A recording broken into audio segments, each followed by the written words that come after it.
چی میشه اگه راهی برای تخلیه آب تموم اقیانوس‌های زمین از طریق پورتال مرموزی در زیر گودال ماریانا پیدا کنیم؟ این چقدر طول خواهد کشید؟ سالها؟ قرنها؟ هزاران سال؟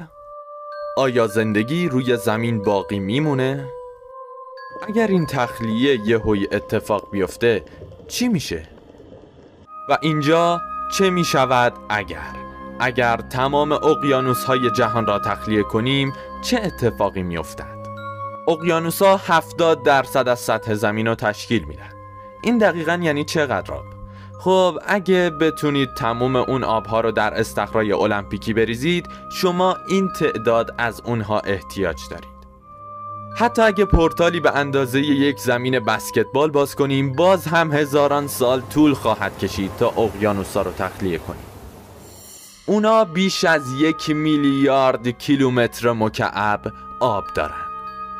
اما چی میشه اگه پمپی داشتیم که اونقدر قوی بود که آب تمام اقیانوس‌ها رو میتونست در 1 دقیقه تخلیه کنه؟ مطمئناً شناگرا، ملوانا، مسافرای کشتی‌های تفریحی و خلاصه همه افرادی که در اقیانوسن به سرعت تغییرات و تأثیرات رو احساس میکنن. اما کشتی‌هایی که وسط اقیانوسن چندان خوششانس نخواهند بود. یک کشتی به اندازه تایتانیک در عرض 30 ثانیه به کف اقیانوس میرسه و به قطعات ریز خورد خواهد شد. این اتفاق برای تقریباً هر کشتی بزرگ در اعماق اقیانوس در دقیقه اول رخ خواهد داد. در مورد موجودات دریایی چی؟ فکر کنم شما خودتون جوابو بدونید. به معنای واقعی کلمه باران ماهی خواهد بود، چون تمام نهنگ‌ها، دلفین‌ها و سایر حیوانات بزرگ آبزی که برای کنجکاوی به سطح اقیانوس اومدن سقوط خواهند کرد. در مورد اونایی هم که کف اقیانوس زندگی میکنن، خب اونا خیلی خوششانسن اگه همراه آب با پمپ مورد نظرمون مکیده نشن. اما درد سر واقعی تازه داره شروع میشه. اقیانوسای ما 2 نقشه حیاتی دارن. اول، اونا با جذب انرژی خورشید دمای کره زمین رو تنظیم میکنن. اونا آبهای گرم استوایی رو به شمال و جنوب میبرن و آبهای سرد رو هم به سمت استوا برمیگردونن. بنابراین در نهایت هیچ مکانی روی زمین اینقدر گرم و یا اینقدر سرد نمیشه. کنترل جهانی آب و هوا. دوم، اقیانوس‌ها چرخه آب رو تغذیه میکنن. آب تبخیر میشه و دوباره به زمین میباره. زمانی که اقیانوس‌ها ناپدید میشن، زمین تبدیل به یک بیابون وسیع و خشک میشه. بدو و چترتو دور بنداز، چون دیگه بارونی نخواهد بارید. صبر کنید ببینم در مورد دریاچه‌ها و رودخونه‌ها چطور؟